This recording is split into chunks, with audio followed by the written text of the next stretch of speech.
Ok, acabamos de iniciar una serie, Morir para dar vida. Este es el tema número 2.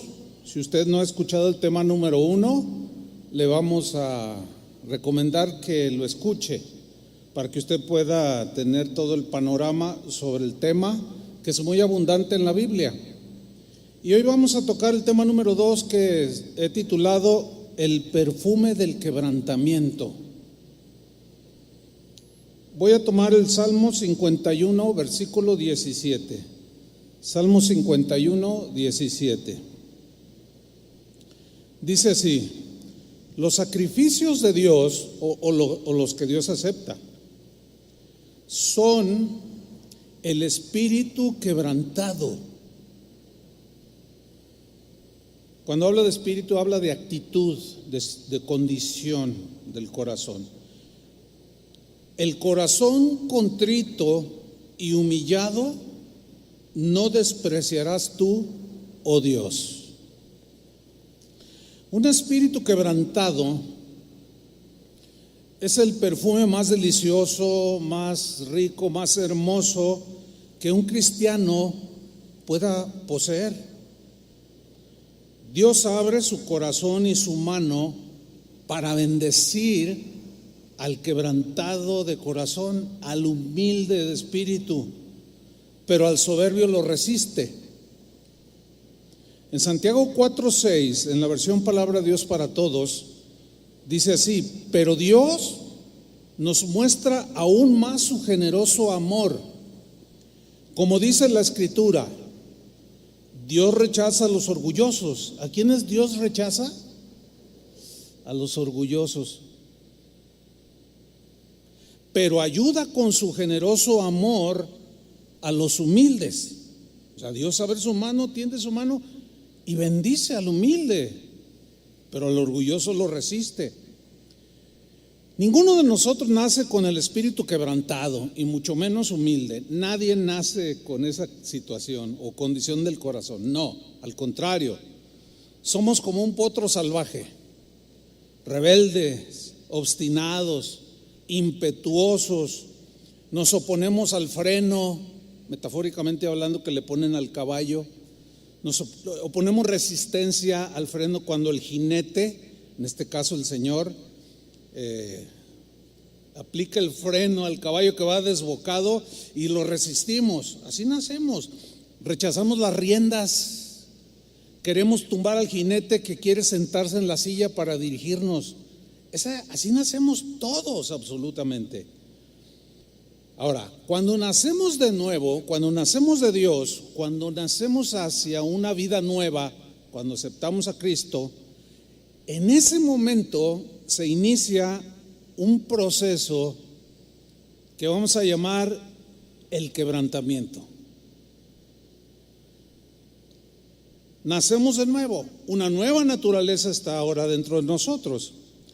Sin embargo, seguimos en un cuerpo terrenal, en un cuerpo carnal. Seguimos pensando con una mente, con pensamientos muy terrenales, muy carnales. Aunque nacemos de nuevo,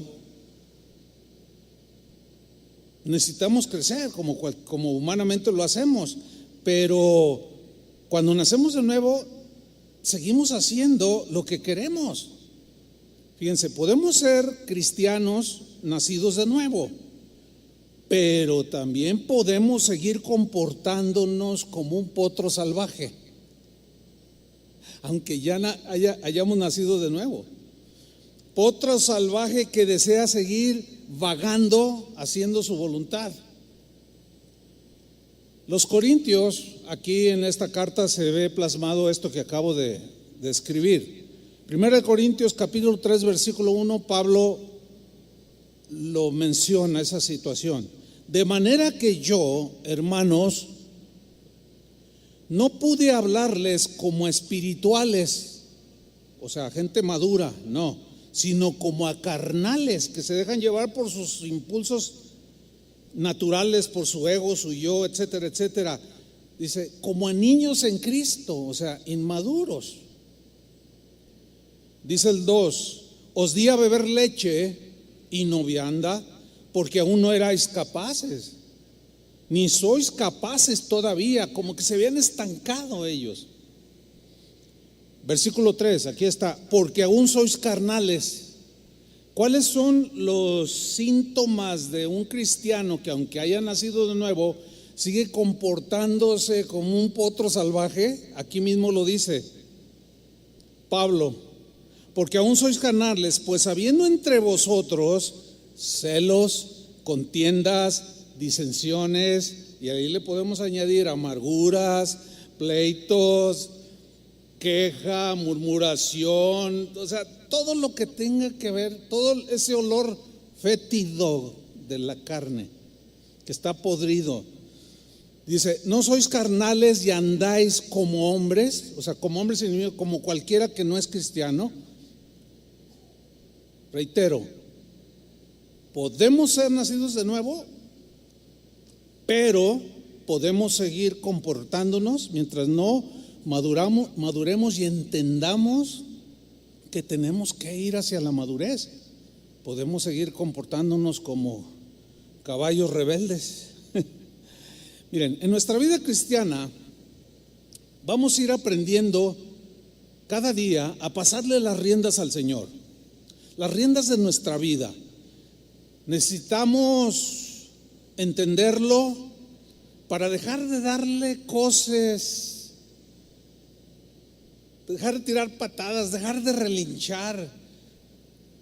Por esa razón necesitamos el quebrantamiento del hombre carnal. Necesitamos el quebrantamiento de la mente carnal que todos tenemos, porque el quebrantamiento abate el orgullo, el quebrantamiento abate la vanidad, la jactancia, la arrogancia, la presunción, el engreimiento, la rebeldía, todo eso. El quebrantamiento va directo para precisamente para hacer pedazos todas esas cosas. El cristiano quebrantado va aprendiendo a dejar de defenderse cuando es calumniado y empieza a despedir un perfume diferente. Cuando es acusado injustamente, empieza a soportarlo más. Sus derechos los entrega a Cristo, sus reclamos bajan de intensidad. Algo está sucediendo en un cristiano quebrantado. El cristiano quebrantado deja de devolver mal por mal, y esto es grato olor al Señor. Cuando lo difaman o cuando lo insultan, encomienda la causa al que juzga rectamente y con justicia. El cristiano quebrantado comienza a evitar la venganza. El cristiano quebrantado, cuando se equivoca, porque seguimos equivocándonos, ¿sí o no? Pero un cristiano quebrantado, cuando se equivoca, falla o peca, se disculpa con Dios, le pide perdón con un corazón humilde, pero también pide perdón a los que ofendió, sin dar largas explicaciones, sin querer justificarse. El cristiano que experimenta y acepta el quebrantamiento, porque no todos lo aceptan, relinchan cuando viene el trato de Dios. Pero el cristiano que experimenta y acepta el quebrantamiento comienza a dejar de guardar rencores. Los resentimientos en su corazón van desapareciendo y empieza a borrar la lista de los errores de los demás y se centra más en los errores que él comete. Ese es un cristiano quebrantado, que es igual a un cristiano maduro.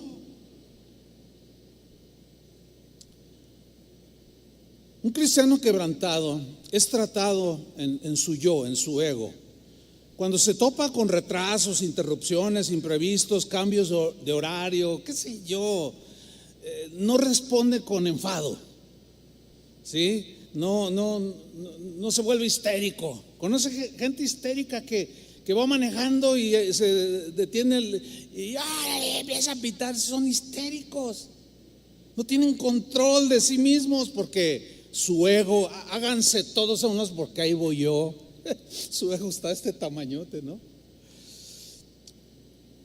Un cristiano que no está quebrantado hace todo esto, se enfada, se vuelve histérico, hace aspavientos, no sabe quién soy yo, y hacen unos panchos, como decimos en México, bien ridículos. Ese perfume es perfume podrido. Nadie quiere oler ese perfume. Pero un cristiano quebrantado comienza a desarrollar el aplomo, el dominio propio, la ecuanimidad en las situaciones de la vida. Hay una historia muy bonita en los evangelios. Es una historia de una mujer que tenía un frasco de alabastro que tenía dentro un perfume muy caro, un perfume con un olor fragante, delicioso. Vamos a ver esta historia porque contiene unas enseñanzas muy bonitas, muy hermosas sobre el quebrantamiento. Vamos a Marcos capítulo 14, versículo 3. Marcos 14, 3. Dice: pero estando él, o sea Jesús, en Betania, en casa de Simón el leproso, y sentado a la mesa, vino una mujer. Llegó esa mujer con un vaso de alabastro. El alabastro es una especie de mármol que se sacaba dentro de la tierra, y los escultores lo pulían, lo trataban, pero en los tiempos bíblicos era muy común hacer frascos para depositar los perfumes, ¿sí? Ese era el alabastro. Pero metafóricamente el alabastro representa nuestra vida, que fue sacada de la tierra del mundo y empezó a ser formada, tallada, pulida, y nos hizo un frasco para el Señor depositar allí un perfume, el perfume de su conocimiento, el olor de su presencia, del reflejo de Cristo. Entonces esta mujer llegó y tenía un vaso de alabastro de perfume de nardo, dice, puro. O sea, era toda la esencia. Ese nardo procedía de las regiones asiáticas, de la China, de la India, y era muy caro, dice la escritura, era de mucho precio, precisamente por lo difícil de extraerlo, porque lo sacaban de los montes Himalaya, de arbustos que crecen allí. Entonces había que trepar, y la raíz y las hojas, y hacían la esencia de nardo puro. Dice que era de mucho precio. Y sucede algo, y quebrando el vaso de alabastro,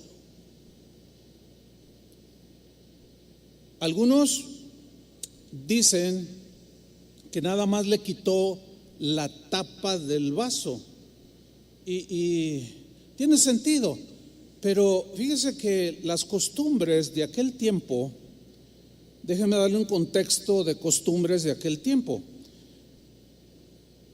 Había dos propósitos cuando alguien que tenía un frasco de perfume lo derramaba ese perfume sobre el invitado. Una de esas costumbres era romper el vaso, que era alargado del cuello, tenía su tapa, sí, pero rompía el vaso, lo quebraba, ¿sí? Y derramaba el perfume cuando el visitante era una persona muy distinguida. Ese vaso de alabastro ya no era usado. O sea, era como entregarle todo a esa persona, era una costumbre. Y tenía al creador del universo, esta mujer, enfrente de ella. Por eso es que ella lo quebró, ¿sí? Y derramó el perfume. Y el otro propósito de guardar perfumes caros era para ungir a un difunto antes de ser sepultado. Bueno, metafóricamente el frasco representa, como dijimos, nuestro cuerpo, nuestra vida, nuestra mente carnal. Vamos a hacer algo de alegoría. Pero ahora este frasco que el Señor está puliendo y tratando contiene la vida de Cristo, ¿cierto? Ok. Pero ese perfume que Él depositó, Cristo en nosotros, y esa fragancia de Él, de la presencia de Él, de su carácter, etcétera, este frasco tiene que ser quebrantado para poder salir el perfume de olor fragante, porque solamente quebrando el vaso sale el perfume, no hay otra manera, ¿sí? Y dice que quebró el vaso de alabastro y se lo derramó sobre su cabeza, así literal, ¿sí? Lo cubrió totalmente. Esto tiene las implicaciones que he mencionado, pero también hay algo más. Fue un acto de adoración profunda lo que esta mujer estaba haciendo. Era un acto de una entrega total, de una rendición sin reservas, sin escatimar el costo de ese perfume. Ofreció lo más valioso que tenía y lo rompió para ya no podérselo ofrecer a nadie más, ¿sí? El alabastro era ella. Era ella. Y cuando lo quebró, que salió el perfume, ella despidió adoración, despidió entrega profunda y total. Pero vamos a ver la reacción de los que estaban ahí alrededor. Versículo 4, Marcos 14:4. Y hubo algunos que se enojaron dentro de sí. O sea, no fueron así muy gráficos, ¿no? Que digamos, no, dentro de ellos. Todos hemos experimentado eso, ¿no? Que dicen algo y todo, y tú estás por acá así muy tranquilo, pero por dentro estás que explotas, ¿no? Pues así les pasó a algunos que estaban allí. Se enojaron dentro de sí y dijeron: ¿por qué se ha hecho este desperdicio de perfume? Mira, cuando tú entregaste tu vida a Cristo y sigues caminando con Él, tus amigos que no se han convertido, tus familiares, dicen que has hecho un desperdicio de tu vida, ¿sí o no? A mí me dijeron eso cuando era un joven de 20 años, que cuando entregué mi vida a Cristo: vas a desperdiciar tu vida, la vida hay que vivirla, solamente es una, me decían. La vas a desperdiciar ahí metiéndote ahí, vas a parecer un monje, me decían. El monje loco, me decían. Siempre va a haber gente que le parece un desperdicio que tú sigas a Cristo, que tú entregues tu corazón, inclusive dentro de los mismos que están, de los que estás rodeado, porque hay unos bien carnales.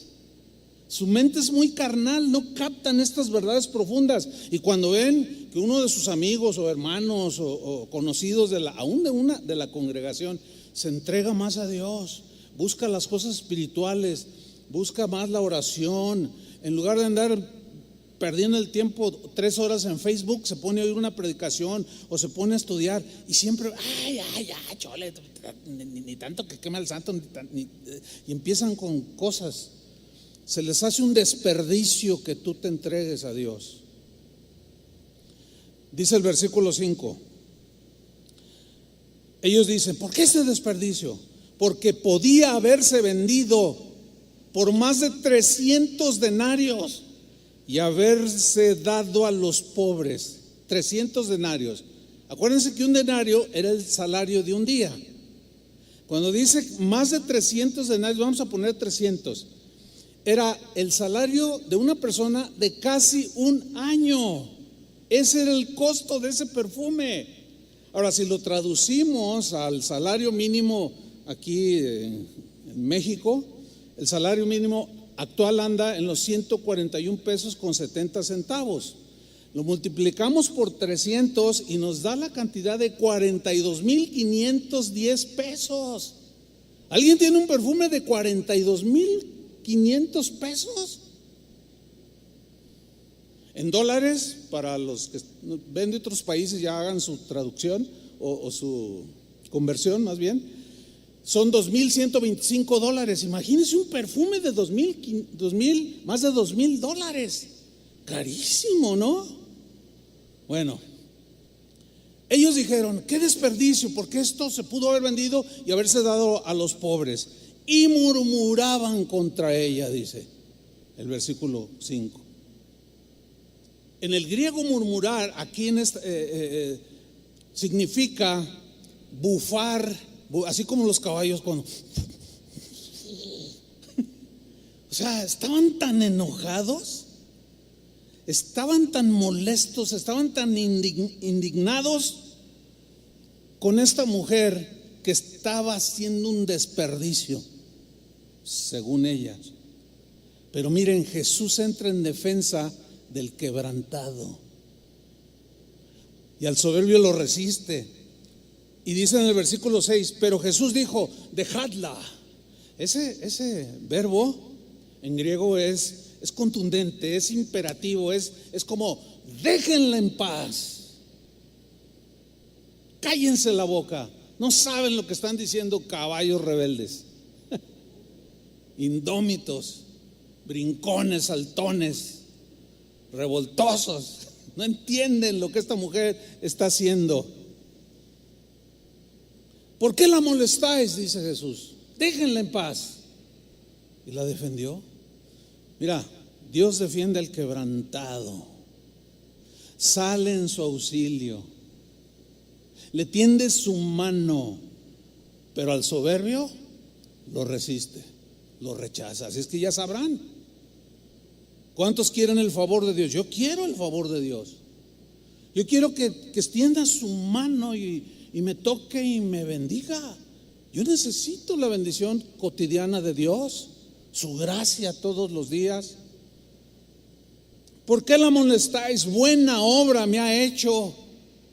Buena obra me ha hecho.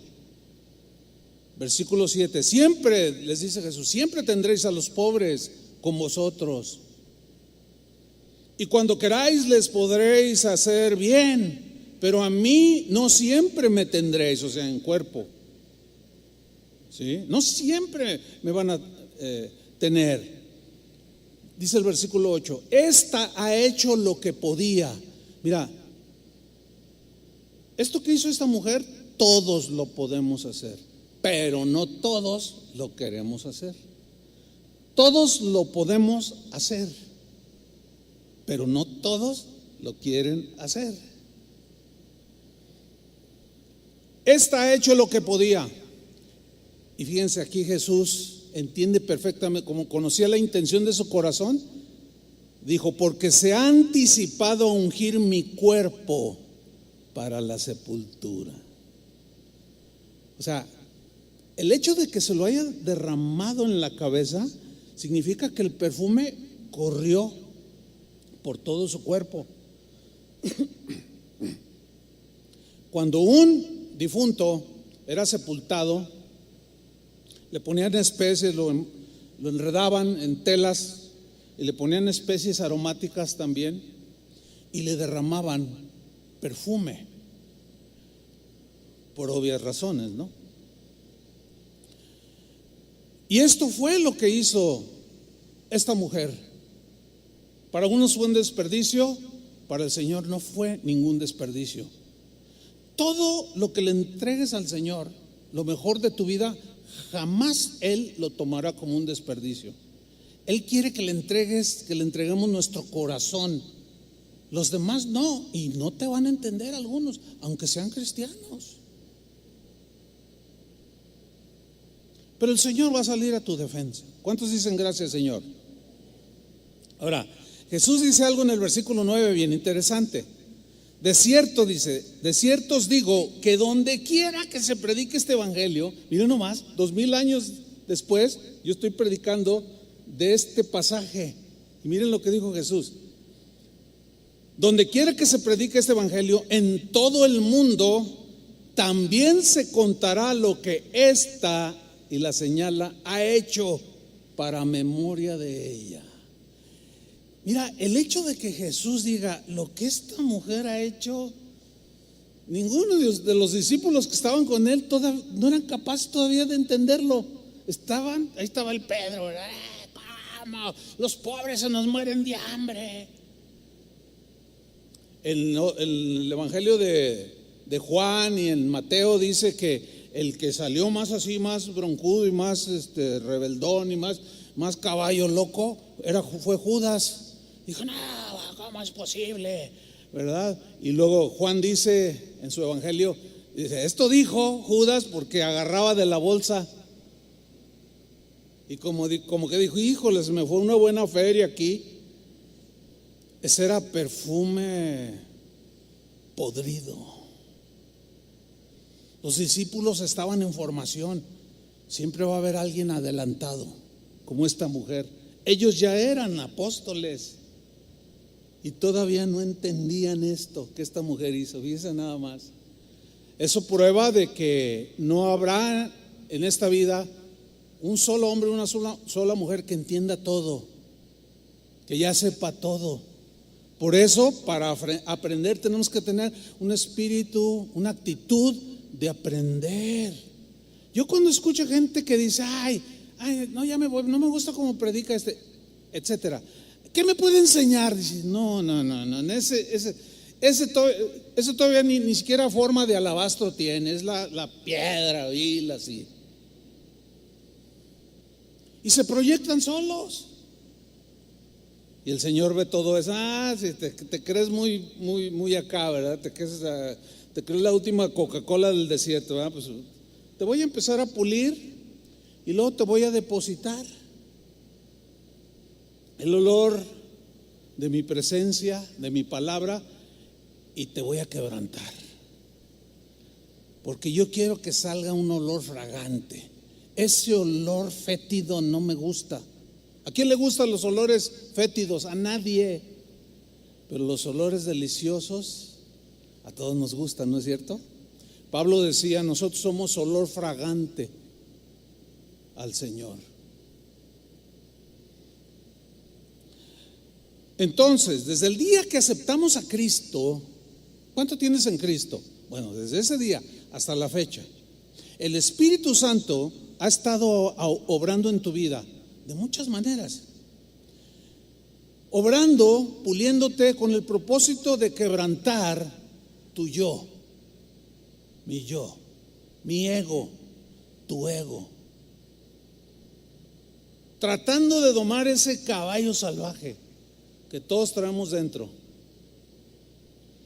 La meta del Señor siempre será la misma, no va a cambiar. Si eres hijo de Dios, nacido de nuevo, sí o sí, nuestro hombre carnal, nuestra mente carnal, nuestro hombre exterior tiene que ser, ¿qué? Díganlo fuerte, quebrantado. Ahora, eso duele. Hace un rato, la última alabanza inicia el canto, qué gran desafío es hacer tu voluntad. Sí, es cierto. Pero a veces cantamos sin meditar la profundidad de lo que estamos diciendo en las palabras. Es un desafío. ¿Por qué? Porque son mandamientos, son dirección de Dios, es voluntad de Dios que se contrapone contra lo que nos gusta, queremos, deseamos, etcétera. Entonces es un desafío hacer su voluntad. Sin embargo, fíjate, ya hablaremos más ampliamente de esto que voy a decir enseguida.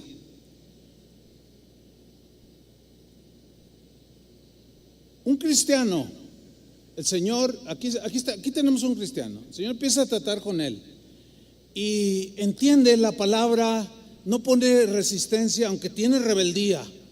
Y el Señor le dice, haz esto, y así como que, pero lo hace.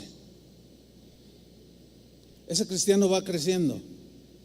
Hay otros cristianos, aquí tenemos a otro cristiano que le dice lo mismo que al otro, pero este dice, no, mira Señor, todo lo demás, pero eso sí, no. El Señor nomás se te queda mirando, no. Y tú dices, no, esto no me toques esto, como aquel joven rico que llegó: Señor, te seguirá donde quiera que vayas. ¿Estás seguro? Sí, mira, Señor, yo. Dice: bueno, vende todo lo que tienes y dáselo a los pobres, a ver. Ah, no, dice, y se fue. Pues claro, el Señor puso el dedo en la llaga donde justamente batallaba él, que era la avaricia. Quiso quebrantar esa avaricia, pero el muchacho no se dejó. Él quiere quebrantar tu vanidad y te la va a quebrantar. Pero nos conviene ser dóciles, hermanos. Pero yo hablaré más ampliamente de eso. Hay otra metáfora sobre el quebrantamiento, y es la siguiente: de que somos vasos de barro. Fíjate, en una es vasos de alabastro, es más bonito, parece un mármol, y los otros son barros, y yo añadiría vasos de barro de Tonalá, que valen 5 pesos, baratos. Cristo es el tesoro que está en esas vasijas de barro que somos nosotros. Ahora, ¿a quién le interesa las vasijas de barro o los vasos de barro? ¿Cuántos han escuchado alguna vez una historia de esas que contaban los abuelos? Yo me acuerdo que mi abuelo contaba: no, allá en el rancho donde yo vivía, él cuando era un niño contaba que le tocó el tiempo de la revolución, y en un rancho ahí donde nació él, en Zacatecas, dice que llegaron los villistas y arrasando, y dice que él se escondió detrás de unas cortinas y vio, estaba todo temeroso, no alcanzó a correr a su casa. Dice que él vio cuando el dueño de la hacienda, él trabajaba ahí, tenía 10 años, mi abuelo en ese tiempo. Dice que él vio cuando el dueño agarró tenía unas vasijas que las metió en la chimenea, tenía como un hueco ahí, y ahí las guardó. Eran unas vasijas de barro. Ahora, cuando pensamos en historias como esa, ¿a quién le interesa la vasija de barro? A ver, díganme, ¿a quién le interesa la vasija de barro? Algunos: ay, mira, yo quiero la vasija. Y más porque es de barro. A nadie le interesa la vasija de barro, ¿cierto? Lo que el mundo necesita es el tesoro. Lo que la iglesia necesita es el tesoro, no las vasijas de barro, no los vasos de barro. Pablo en 2 de Corintios capítulo 4 versículo 5, voy a leer en la versión lenguaje sencillo, habló de estas vasijas. Dice así: y nosotros no nos anunciamos a nosotros mismos. En la Reina Valera dice: y nosotros no nos predicamos a nosotros mismos, no solemos hablar de nosotros. Cuando escuches a alguien que habla y habla y habla, habla y habla y habla de él y quiere tener toda la atención, ahí tienes una vasija de barro creyéndose ser de oro de 24 quilates, pero es de barro. Y Pablo decía: y nosotros no nos anunciamos, no nos predicamos a nosotros mismos. No, la gente no necesita saber de mí. Al contrario, dice en esta versión, anunciamos que Jesucristo es nuestro Señor. Predicamos a Cristo. Y que nosotros somos servidores de ustedes, les decía a los corintios, porque somos seguidores de Jesucristo. Cuando Dios creó el mundo, dijo: que brille la luz donde ahora hay oscuridad. Y cuando nos permitió entender la buena nueva, la buena noticia, el Evangelio, también iluminó nuestro entendimiento, para que por medio de Cristo conociéramos su grandeza, o sea, la grandeza del Padre. Versículo 7. Cuando Dios nos dio la buena noticia o el Evangelio, puso, por así decirlo, un tesoro en una frágil vasija de barro. Está hablando de él. En mí está un tesoro. Yo solamente soy una vasija de barro. a nadie le importa ni necesita una vasija de barro. Necesitan el tesoro que está en esa vasija. Sigo leyendo. Así, cuando anunciamos la buena noticia, la gente sabe que el poder de ese mensaje viene de Dios y no de nosotros. Nunca se me olvida cuando en una ocasión por ahí, andando por ahí, se me acerca una señora y me dice: ay, pastor, yo quiero darle las gracias porque por usted yo me salvé. Y yo me reí, ¿no? O sea, no aguanté. Claro, mi risa no era de burla y ella la captó, porque dice: no, ya sé que a usted no le gusta que le digan. Si ya sabe que no me gusta, ¿por qué me dice? O sea, ¿yo qué hice? Yo no morí en la cruz y ni lo hubiera, ya bromeando porque la vi que no se había ofendido, ¿no? Y ni lo hubiera hecho, la verdad, no. O sea, ¿yo qué? No, sí, discúlpeme. No, hermanos, no pongan sus ojos en las vasijas de barro. No idolatren a los pastores, no idolatren a los hombres ni a las mujeres de Dios. Pongan sus ojos en Cristo. Porque esa vasija de barro, con cualquier golpecito, cualquier tropiezo, se hace 1000 pedazos y se quedaron sin nada. Se les cayó su ídolo con pies de barro. Sigo leyendo. Así, cuando anunciamos la buena noticia, la gente sabe que el poder de ese mensaje viene de Dios y no de nosotros, que somos tan frágiles, dice, como el barro. O sea, Pablo lo entendía. Por eso dice, aunque pasamos por muchas dificultades, y empieza él a narrar cómo desde el día que se convirtió empezó a ser quebrantado. Empieza a decir: por eso cuando pasamos por muchas dificultades no nos desanimamos. En otras palabras, porque entiendo que Dios está quebrantando mi orgullo, mi vanidad. Pablo era un hombre muy, muy educado. Pablo era políglota, hablaba varios idiomas, era un hombre estudiado, era de recursos económicos, etcétera, etcétera. Y en un momento dado, en su trato y de quebrantamiento, llegó a decir: todo eso que gané en el mundo, que la fama, el reconocimiento, el conocimiento o la riqueza, ahora lo tengo, ¿por qué dijo? Por basura. Ahora fíjate, esa palabra basura en el griego es la que nada más que se traduce como de manera como un eufemismo para aligerar la expresión, pero la palabra que se traduce basura, así la tradujeron, es la que significa excremento. Tremendo, ¿no? Ahora, eso huele mal. Dice, pues todas esas cosas, todo ese orgullo que se me inflaban los pulmones y mis ojos y mi cerviz que se levantaba, y toda esa riqueza y toda esa fama que tuve, olía a excremento. Y lo tengo por basura para ganar a Cristo, para conocer a Cristo, para ser formado por Cristo.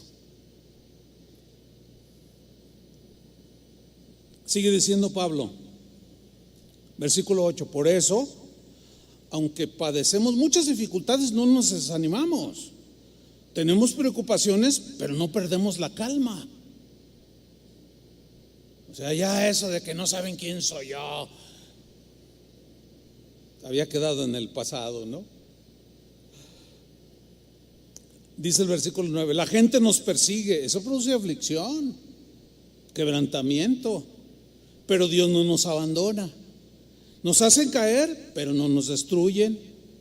A donde quiera que vamos, todos pueden ver que sufrimos lo mismo que Cristo y que por obedecerlo estamos siempre en peligro de muerte. Eso es quebrantamiento, hermanos. Pero también pueden ver en nosotros que Jesús tiene poder para dar vida a los muertos. Y así, aunque nosotros vamos muriendo, decía Pablo, a los carnales corintios, ustedes van cobrando nueva vida. Pablo había entendido que para dar vida tenía que morir él. Pablo había entendido el proceso del quebrantamiento, por eso no se quejaba, por eso no murmuraba cuando le vinieron persecuciones de todo tipo, y naufragó un par de veces, y lo quisieron matar otras tantas, y 2 veces lo azotaron por andar predicando. Cualquiera de nosotros hubiera tirado el arpa. Y más con el nivel que el cristianismo del siglo XXI, tenemos un cristianismo de cristal, hermanos. O sea, súper frágil, delicado. No puede Dios tratar nada con nosotros porque, ay, Señor, no puede, no, o sea, todo lo vemos negativo, a todo el mundo le echamos la culpa de lo que nos está pasando y nunca llegamos a pensar, o nos cuesta trabajo pensar que es Dios tratándonos. Siempre que te suceda algo, no piensas en el que te ofendió, sino piensa diferente y di, a ver, ¿qué me estás queriendo enseñar, Señor? Cuando esta señora me dice que parezco hamburguesa, ¿me está ofendiendo? Y doble. Me está ofendiendo, me siento feo, me está menospreciando.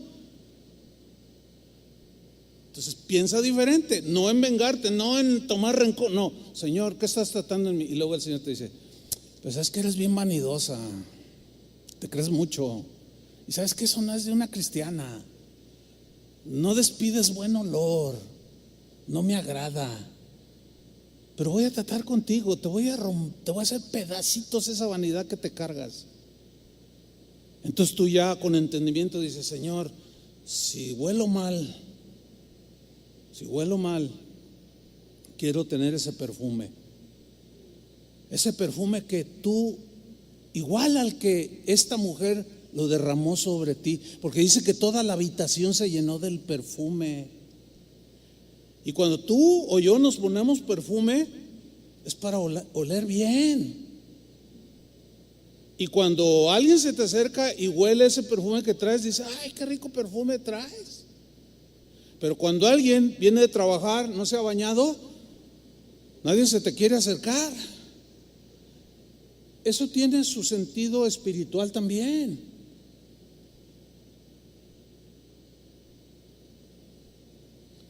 El Señor buscará la manera de bendecir al mundo por medio de los vasos de barro que contienen el tesoro. Esos somos nosotros. Tenemos un tesoro dentro de nosotros, es Cristo, es su palabra. Pero para que esto suceda, los vasos de barro tienen que ser quebrantados, así como el alabastro. Vamos a ver un poco más sobre la vida de Pablo. Vamos a ver la experiencia de quebrantamiento del que primeramente era Saulo. ¿Saben que Saulo, su nombre significa llamado por Dios? Él, cuando empezó a perseguir a los cristianos, él hacía honor a su nombre. Él creía que había sido llamado por Dios para defender la Torá o la ley, y aquellos sectaristas que habían salido de un tal Jesús, que ellos pensaban que había cambiado el mensaje. No vino a cambiarlo, sino vino a vivirlo para que lo entendiéramos. Entonces él, como alguien llamado de Dios, creyéndose llamado de Dios, hacía las cosas, creía que servía a Dios, matando gente. Háganme usted el favor. Es como todas esas historias dentro de la historia de la iglesia, el tiempo de las cruzadas, los que mataron para defender a Dios, puras aberraciones. Sin embargo, ellos en su mente carnal nunca entendieron cómo Dios se va a agradar de que por defender el evangelio, la palabra, puedas matar a unos, echarlos a la hoguera, ahorcarlos o cortarle la cabeza, por el amor de Dios. O sea, nada que ver con el mensaje de Jesús. Y hubo muchos cristianos, incluso algunos reformadores, que mataron gente por defender su reforma. Olor fétido delante de Dios.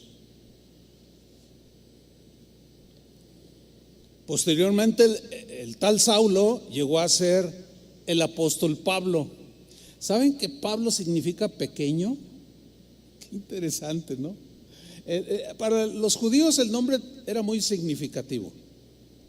Entonces, el hecho de haberse sentido llamado por Dios, pero hacer un montón de atrocidades, y posteriormente el Señor le cambia el nombre y le llama Pablo, significa pequeño. Ciertamente dicen los historiadores, especulan de que él era bajo de estatura. Era bajo de estatura, vamos a suponer que sí, pero tenía una grandeza, era un hombre brillante en su pensamiento, era un hombre súper inteligente. Eso le trajo fama, le trajo reconocimientos, le trajo aplausos, y era el Saulo llamado por Dios que se sentía grandote, ¿entienden? Pero luego llega el Señor y dice: pues fíjate que aquí las cosas son diferentes, Saulo, ahora te voy a poner pequeño, te voy a tumbar toda esa grandeza que traes encima. Y vaya que sí. Bueno, vamos a ver un poco. Sabemos que Pablo o Saulo en ese tiempo odiaba a Cristo, odiaba a los cristianos, los perseguía, algunos los asesinó. Cuando estaban apedreando a Esteban, el primer mártir de la iglesia cristiana, él estaba allí a los pies del martirizado Esteban, capítulo 7 de Hechos. Consentía en su muerte. Yo me lo imagino así, debajo de estatura, pero bien infladote acá. Y dice que y Saulo consentía en su muerte. Y lo miraba. Esto le pasará a todos los que siguen a ese tal Jesús. Iba con los sacerdotes, las autoridades, pedía cartas como órdenes de aprehensión, para que me entienda, para poder perseguir a los cristianos y meterlos a la cárcel, y a algunos darles cuello. Bueno, se ve entonces que era un hombre soberbio, prepotente. Pero un día, haciendo su llamado, persiguiendo a los cristianos, llamado entre comillas, vamos a Hechos capítulo 9 versículo 3. Un día sucedió algo. Yendo por el camino, dice, aconteció que al llegar cerca de Damasco, repentinamente, cuando menos esperaba, le rodeó un resplandor de luz del cielo, y cayendo en tierra, oyó una voz que le decía: Saulo, llamado por Dios, Saulo, Saulo, ¿por qué me persigues? Wow, allí Cristo ya había resucitado, obvio. Él dijo: ¿quién eres, Señor? Aquí Señor no es reconocimiento de Jesús como Señor, sino habló así porque pues estaba oyendo una voz y estaba en una circunstancia como: ay, híjole, pues ¿quién es usted, Señor? Siento como es que es alguien más grande que yo, porque hasta me caí. ¿Quién eres, Señor? Y le dijo: yo soy Jesús, a quien tú persigues. Y si ustedes ven ahí en la pantalla, yo puse entre comillas dos palabras: yo y tú. Ahora, o es el Señor o eres tú. Yo soy Jesús. O eres tú o soy yo. ¿Dónde iba a quedar su yo? ¿Dónde va a quedar tu yo? O es el Señor o eres tú. O prevalece la voluntad de Él o la tuya. Por eso es un desafío hacer su voluntad. ¿Vas a hacer lo que quieres o vas a hacer lo que yo quiero que tú hagas? Ese es un desafío. Esa es una agresión a nuestro orgullo y autosuficiencia. Es una agresión directa, pero conveniente, hermanos. Porque cuando es yo, cuando soy yo, despide un aroma de carne quemada, fétido, horrible, que todos se alejan. Pero cuando es Él en mí, como decía Pablo, ya no vivo yo, sino es Cristo quien vive en mí. Y lo que ahora lo vivo en la fe del Hijo de Dios. Entonces despides un aroma que la gente cuando se te acerca dices, ay, cuando estoy contigo, no sé, eso te dicen tus compañeros, algunos sabrán lo que estoy diciendo. Oye, tú siempre te ves bien tranquilo, pues ¿qué tienes? ¿Sabes qué? Ya estás despidiendo el perfume. Oye, ¿por qué en medio de la pandemia te veo tan tranquilo? Toda la gente,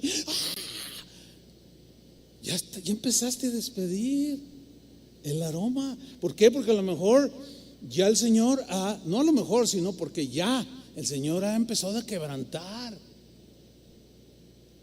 tu confianza en ti mismo, tu soporte en lo que te sostenías, y te ha ido quitando todo, y tu yo y tus pensamientos. A ver, hay ricos, tan ricos, que darían todo el dinero hoy por estar vivos, pero ya se los llevó el COVID. ¿De qué les sirvió su dinero?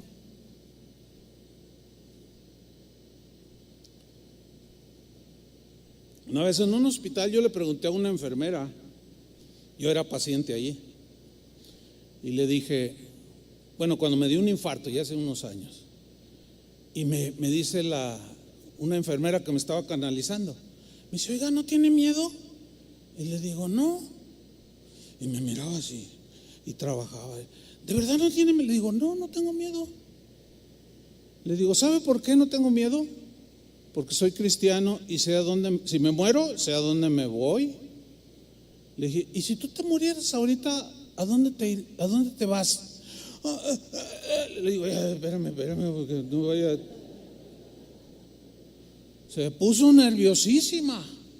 Entonces le dije, oiga, en casos como los míos, haber tenido muchos en ese hospital, le dije, oye, ¿qué reacción tiene la gente? No, si le contara, mira, llegan así como usted ahora,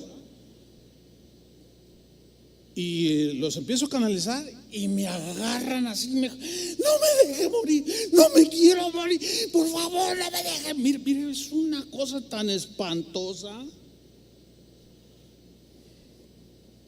Pero usted se ve bien tranquilo, dice, y eso ayuda mucho a nosotros y a usted mismo. Le digo, es que es Cristo. Yo soy cristiano, además soy pastor. Y estaba el doctor por allí y volteó y me dice, ¿usted es pastor? Le digo, sí, soy pastor. Dice, algo pasó que de la cuenta que iba a ser, usted sabe, ¿no? Alta, cobró como el 40%. Hasta Toño se sorprendió. Yo también me sorprendí. Fíjese, hasta con esa el Señor, o sea, me ayudó. No solo me guardó, oiga, me da un infarto enfrente del hospital, dígame si Dios no me cuidó. Yo mismo entré por la puerta de urgencias y me ve, ¿qué? Le digo, no, pues traigo un infarto. ¿Y cómo sabe? Le digo, yo no necesito ser doctor, traigo un infarto. A ver, y se acuesta y luego empiezo a traía un infarto. O tú o yo. ¿Por qué me persigues? Dura cosa te es dar cosas contra el aguijón.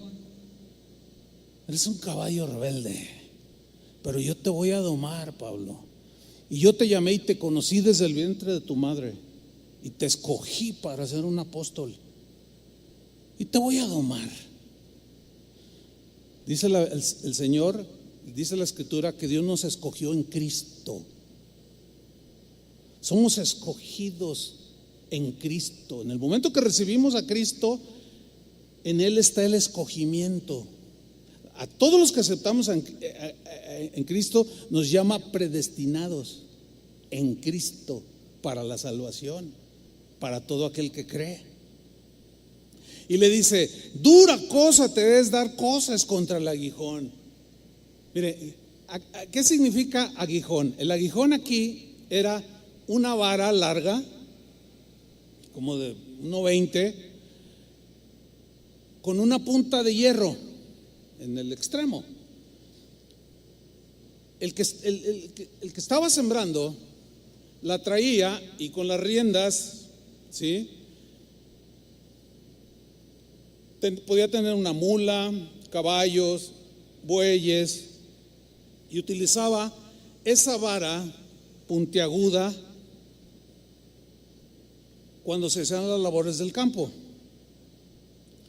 A veces el animal se detenía y decía, no, pues ahora no, no, órale. A lo mejor los animalistas dirían, ay, castigo a los animales, no, abuso, como haya sido. Pero no, tienes que trabajar.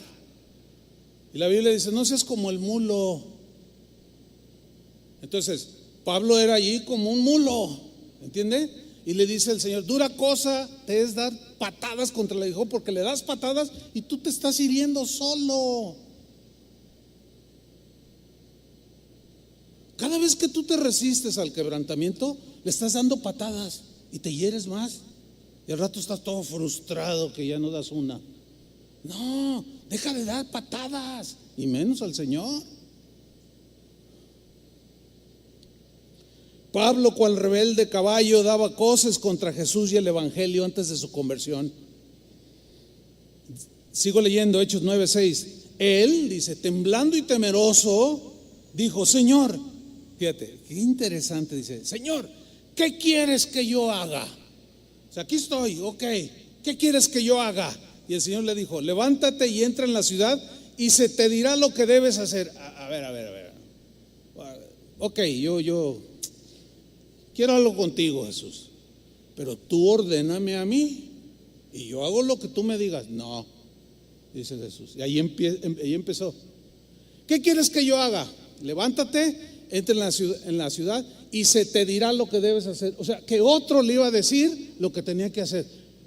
¿A mí quién me va a decir lo que tengo que hacer? Y ahí empezó. Mira, si tú eres de esos, deja de dar patadas, es en buena onda, porque te va a ir peor, porque sí o sí te va a quebrantar. Pero si eres dócil, te va mejor. Nos duele, pero no doble. Por rebeldes, no. Entonces vemos cómo desde el día de su conversión inició el quebrantamiento del carácter tóxico, voy a llamarlo así, de Pablo, porque era tóxico su carácter. Desde el día de su conversión. Ahora, ¿por qué el Señor desde el día de nuestra conversión inicia con el quebrantamiento? Porque Él va a depositar un perfume, porque Él va a depositar un tesoro que tiene que ser quebrantada esa vasija, ese vaso de alabastro. Había un discípulo llamado Ananías,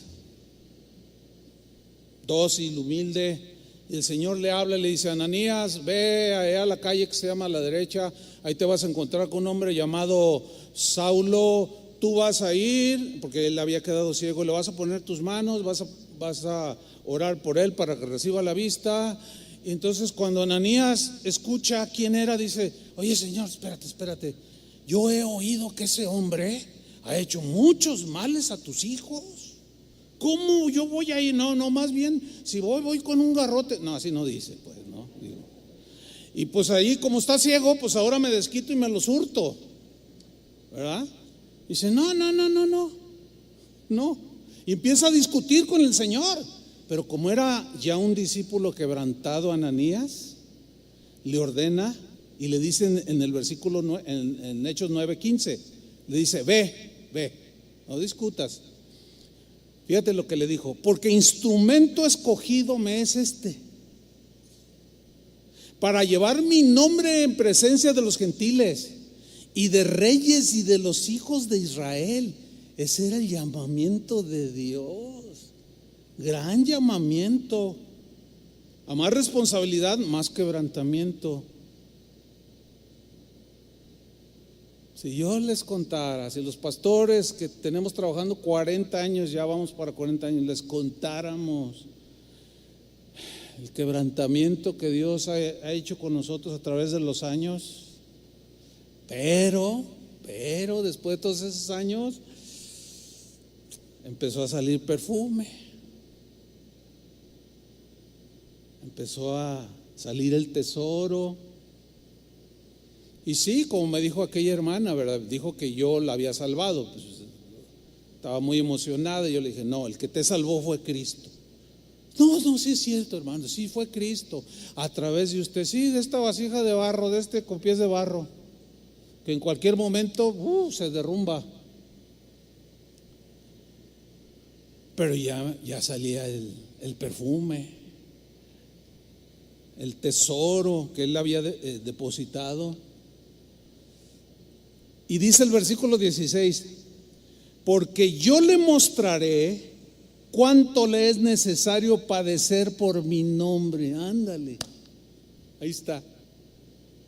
Ve, pon tus manos, Ananías. Dice, yo me voy a encargar de él. Le voy a quitar todo lo que tú ves que es él, se lo voy a hacer pedazos. Y entonces, aún sí voy. Pero ya no había así ni temor ni miedo. Entonces, el quebrantamiento del orgulloso Pablo inició desde el día de su conversión y continuó en el mismo Hechos 9:23. Dice, pasados muchos días, los judíos resolvieron en consejo matarle. Oye, ¿has sabido de alguien? Bueno, no sé si alguien ha pasado una experiencia así, de alguien que te busca para matarte. Supongo que es algo horrible, ¿no? Bueno, allí al glorioso Pablo, ahora se querían deshacer de él. Le habían dado la espalda porque se había convertido a Cristo. Quebrantamiento. Versículo 24. Pero sus acechanzas llegaron a conocimiento de Saulo, y ellos guardaban las puertas de día y de noche para matarle. O sea, no tenía tranquilidad, pero tenía paz. O sea, tranquilidad de las circunstancias externas, pero dentro tenía paz. Dice el versículo 25. Entonces los discípulos, tomándole de noche, le bajaron por el muro, descolgándole en una canasta. Como estaba chiquito, pues órale, mira. ¿Se imaginan a Pablo ahí? Ay, que no me vea nadie, porque ay, va a decir, mira el políglota, mira el maestro, mira y ahora en una canasta. O sea, estaba humillando a Dios, su ego, todo lo que él, toda su grandeza se lo estaba haciendo pedazos. Dice el versículo 26, cuando llegó a Jerusalén, todavía por si fuera poco, trataba de juntarse con los discípulos, pero todos le tenían miedo, no creyendo que fuese discípulo. O sea, el Señor todavía quebrantando, porque todo esto es la semilla de trigo, ¿se acuerdan? Estaba cayendo en tierra y estaba haciendo su labor, el calor, la humedad, presionando esa semilla porque tenía que brotar un tallo para dar espigas y alimentar a otros. Ese proceso arreció a lo largo de su vida. Pablo mismo lo detalló en 2 de Corintios capítulo 12 versículo 1, un pasaje muy conocido, pero lo voy a leer en la versión en lenguaje sencillo. Dijo Pablo aquí, fíjate qué interesante, dijo, nada se gana con hablar bien de uno mismo. Ahí ya se ve que como que ya había entendido, ¿no? Antes le gustaba que hablaran de él, le gustaba que le dieran like en su Facebook y que los comentarios en YouTube fueran, ay, nadie como tú, Pablo. Pero si veía un comentario de esos que, eres un chaparrín, no vales nada, eres una tachuela, o sea, así como suelen hacerlo, ustedes entienden, ¿no? Entonces, todos los demás comentarios te inflan el ego, pero luego hay uno que te dice, tú no vales ni un cacahuate, ni un maní, ni un granito de, y lo bloquea, ¿verdad? Pero justamente ese comentario es el que te está dando en el orgullo. O sea, léelos todos, acéptalos todos. Es más, busca los que están en contra tuya, los que dan en el blanco.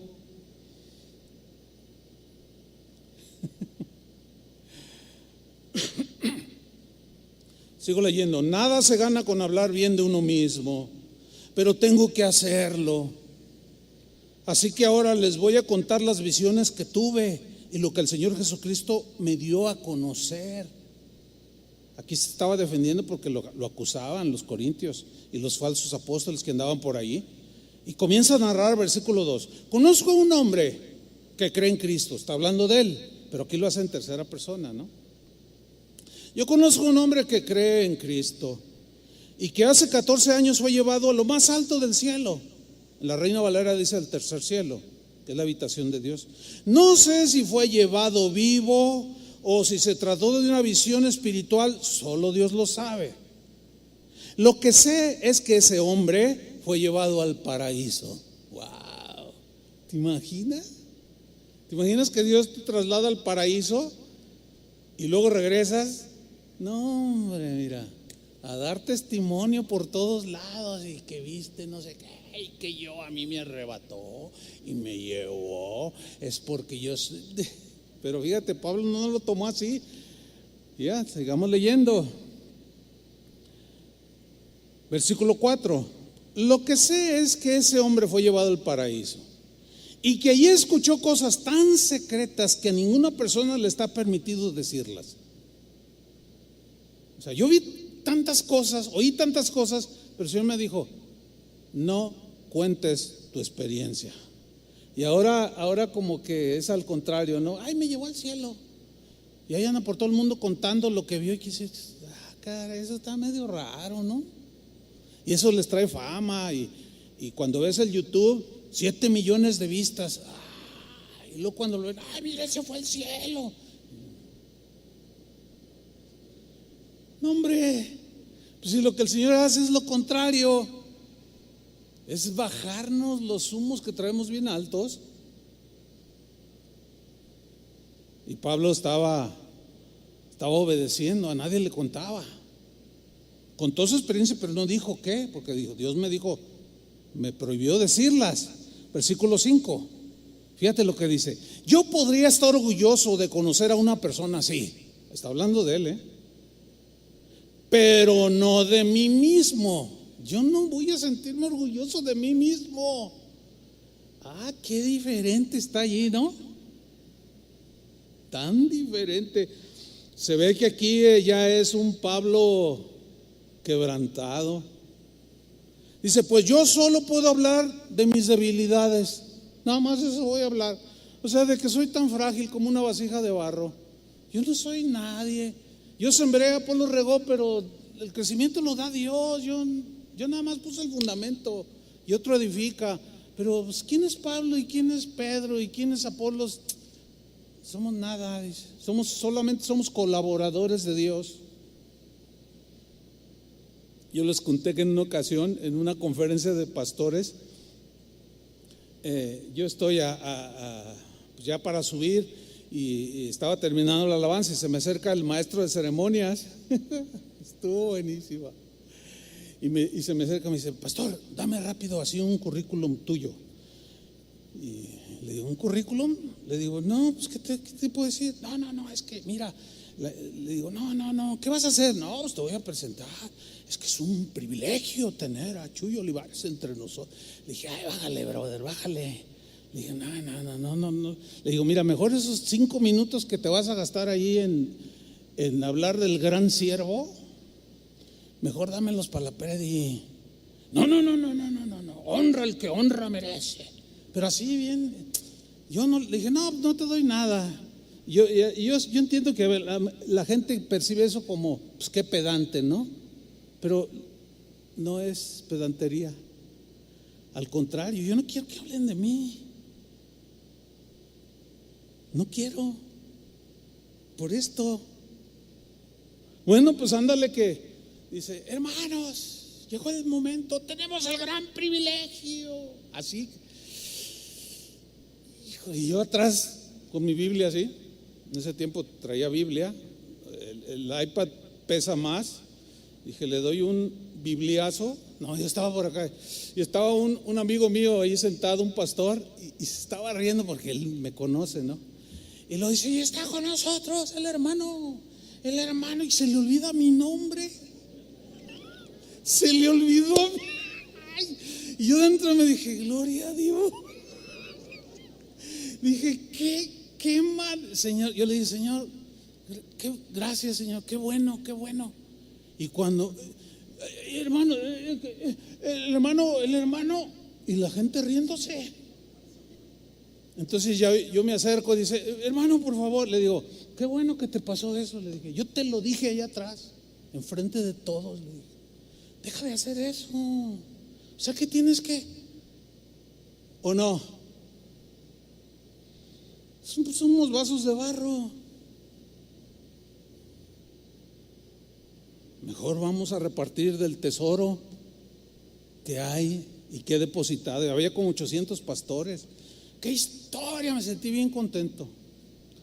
Y sí molesta cuando la gente se pasa. Y Pablo sabía esto y decía, no, yo de mí mismo nada, dice. Yo solo les voy a hablar de mis debilidades. Yo soy de barro, punto. Versículo 6. Claro que hablar bien de mí no sería una locura, dice, porque estaría diciendo la verdad, pero no lo voy a hacer. Porque no quiero que solo por las cosas que hago o digo, o por las cosas maravillosas que Dios me ha mostrado, aquí está, miren, alguien piense que soy más importante de lo que en realidad soy. Ahí ya se ve un Pablo diferente, ¿no es cierto? Por eso, para que no me llene de orgullo, padezco algo muy grave. Es como si Satanás me clavara una espina en el cuerpo para hacerme sufrir. O sea, Pablo aquí está reconociendo que él todavía batallaba con su carne, que el orgullo de vez en cuando quería otra vez hacerlo como el gallo pelón, ¿verdad? Que está todo desplumado y lo que me levanta es el orgullo.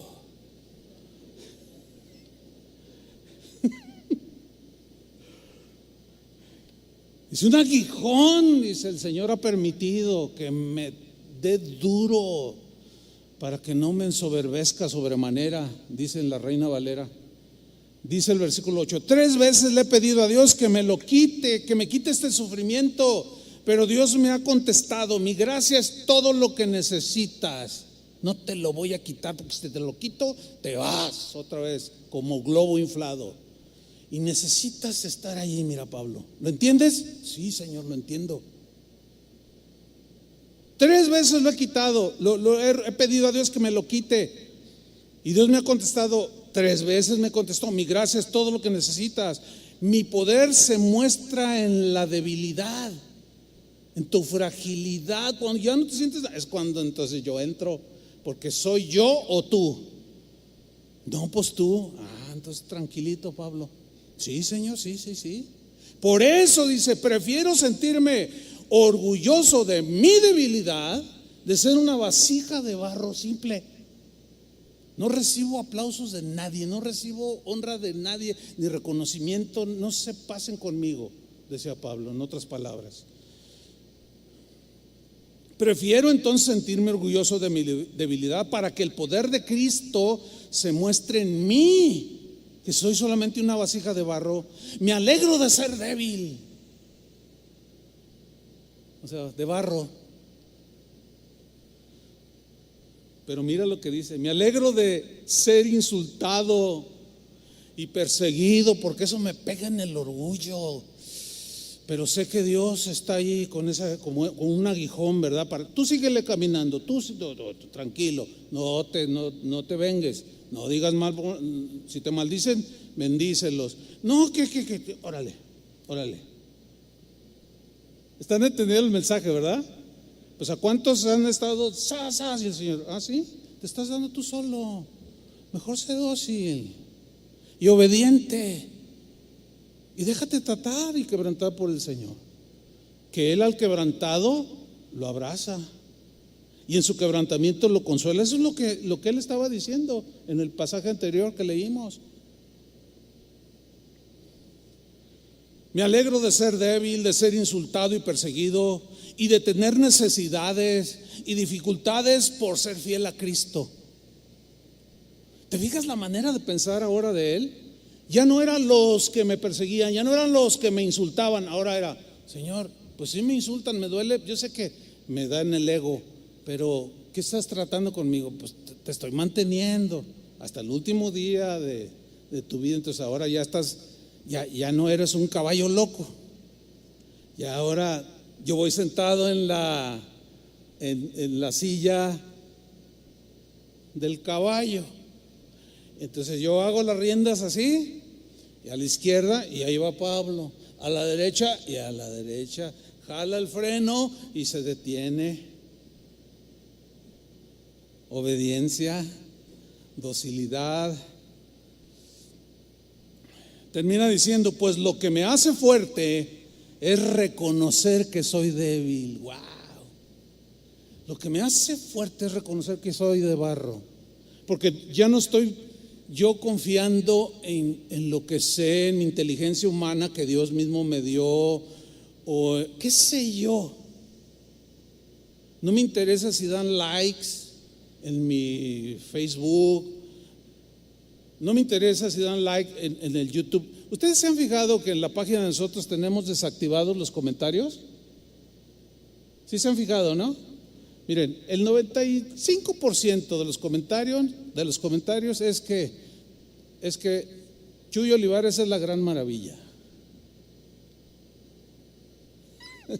No, hermanos, ustedes saben. El otro 5% pues te tiran a todo lo que dan, ¿no? Entonces, ¿por qué los desactivamos? Le voy a decir por qué. Porque los dos hacen daño. Pero el 95% hace más daño que el 5% que ponen allí, que soy el anticristo y que soy el papa de la Morelos y que quién sabe qué.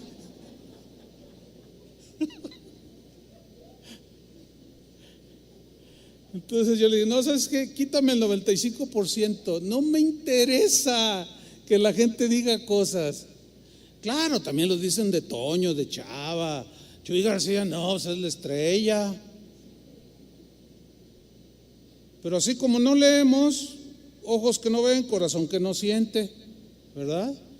Y de cuando en cuando allí, oye, mira Toño me dice, mira, ahí te va este correo. Y ay, cada correo así que te dan, pero duro. Y un día dije, ay, le voy a decir que ya no me los mande. Y él sí me dice, no, léelos, te ayudan. No, sí me ayudan, sí es cierto. Así es que Toño, ¿dónde andas, Toño? Por ahí anda Toño. Sigue mandando ahí los que dicen que, todo lo que dicen. Pues lo que me hace fuerte es reconocer que soy de barro, que me puedo romper en cualquier momento. Pero ese reconocimiento es lo que me da la fortaleza. Déjeme terminar. Con todo lo que hemos visto hasta ahora, qué importante es el quebrantamiento en nuestras vidas, ¿sí o no? Es importante, hermanos. Porque a menos que la semilla de trigo caiga en la tierra y muera, no seremos bendecidos ni podemos ser bendición para otros. No podemos alimentar ni dar vida a otros.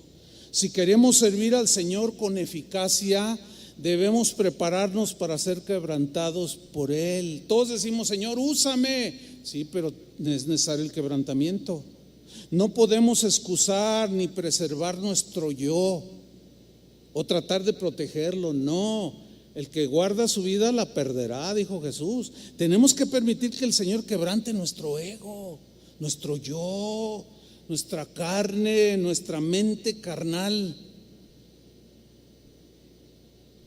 Una vez el hermano Pablo me dijo, a ver, te voy a hacer una pregunta bíblica, hermano. A ver, hermano, yo me la sé de todas.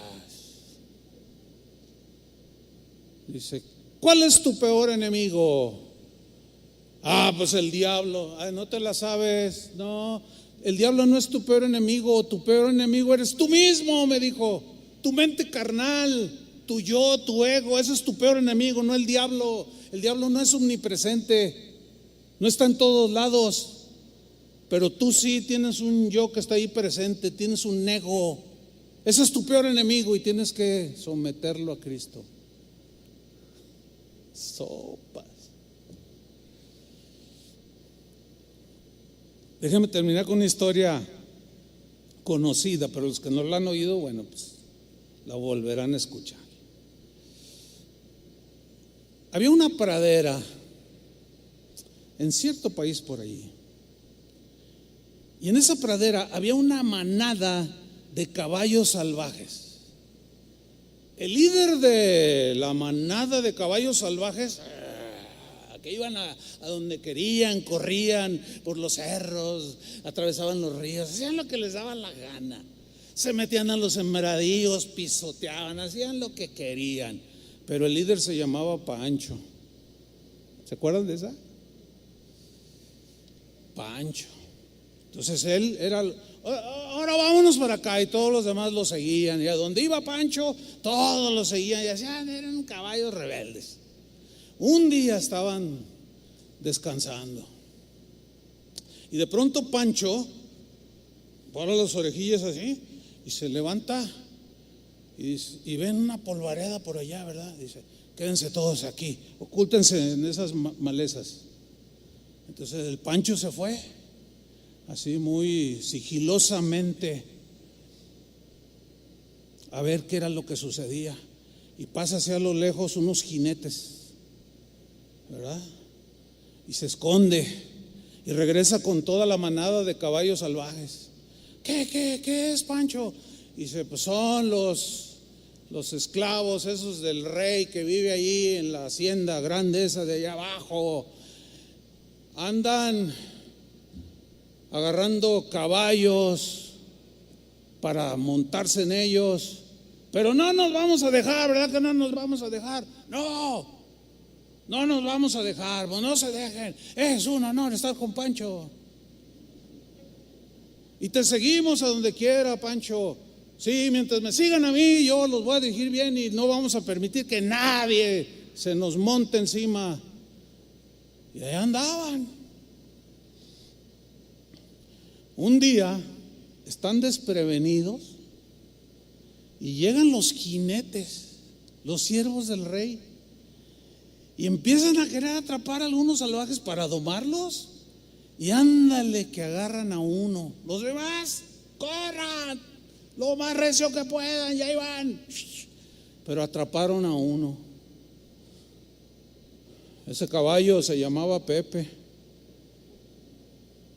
Si hay algún Pepe aquí, bueno, pues ya de plano Dios te está gritando, ¿no?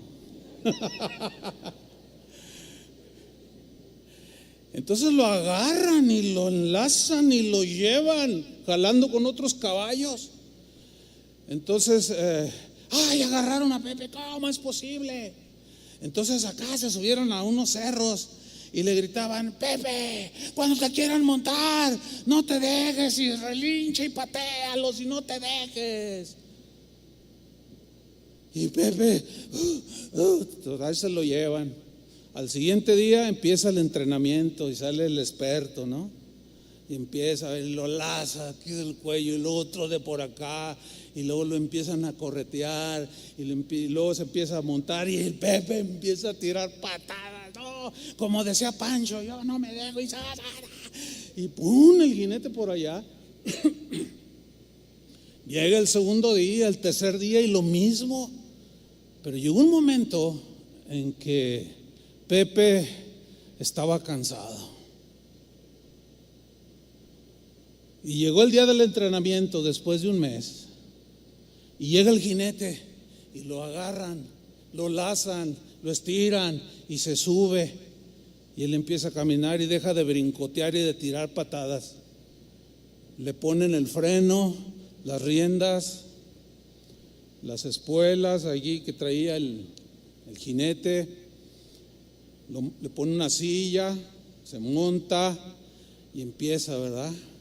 Y el Pepe empieza a trotar y lo empiezan a entrenar y lo empiezan a alimentar así bien tremendo, y le cortan la cola lo bañan y no, hombre, al rato el Pepe se veía un caballo majestuoso. Pero resulta que en la pradera, en la región, se vino una sequía, no había pastos. Los caballos salvajes empezaron a languidecer, empezaron a debilitarse, empezaron a morir de hambre. Un día se ve una polvareda así a lo lejos y el flacucho Pancho se levanta así: a ver, dejen ver, a ver qué. ¡Ay, son los jinetes que vienen a atraparnos! Escóndanse todos como puedan. Y todos se esconden. Y ven que la polvareda se acerca por donde estaban ellos. Y de pronto ven una carreta, pero hermosísima, tirada por 10 caballos, 5 por lado. Y los caballos, con una majestuosidad que caminaban, traían su penacho, traían su vestido, como esas vestiduras, capas que les ponen. No, una chulada de caballos. Y trotaban con una majestuosidad. Y resulta que el Pancho de pronto dice: no puede ser, parece Pepe el que va adelante. Y sale a su encuentro y lo ven y ni lo pelaron los jinetes que venían detrás. Ya ni caso le hicieron al Pancho. Lo vieron tan miserable. Y Pancho se acerca y se detiene la carreta. Y Pepe se le queda viendo. Y Pancho le dice: ¿eres tú, Pepe? Y pegaba así. Decía el Pepe, dice: sí, soy Pepe. Pero ¿cómo es posible? ¿Qué te han hecho? Dice: pues mira, todo el tiempo que anduve siguiéndote a ti, si hubiera seguido contigo, así estuviera en este momento. Pero me atraparon y me empezaron a domar. Y un día dije: pues ¿por qué me resisto? Para algo bueno me quieren. Dice: y ahora, Pancho, jalo la carreta del rey. Y el carretero dice: oh, y se suelta las riendas y el Pepe adelante.